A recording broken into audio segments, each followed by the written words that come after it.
Okay, so when you open up the simulation regarding microwaves, this is the screen that you first see.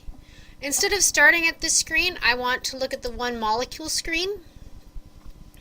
So here is a single water molecule. The blue is the oxygen, the red are the hydrogens.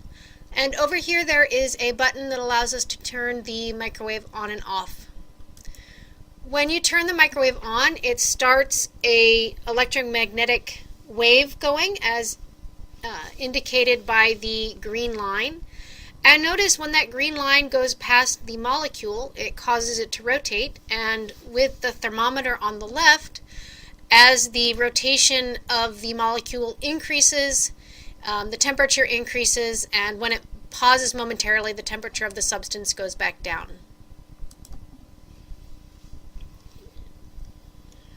Also notice that no matter what happens with this molecule, all it ever does is sit in space and rotate. If it did not have any translational motion to begin with, it's not gaining any.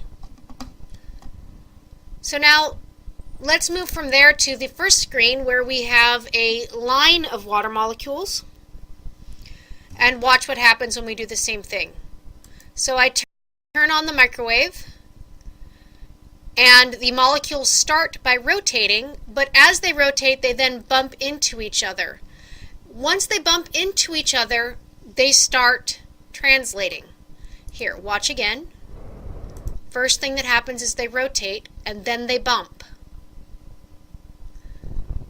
And now you can see the temperature goes up, and it stays up because these molecules are rotating and they're translating. There's a lot of motion going on.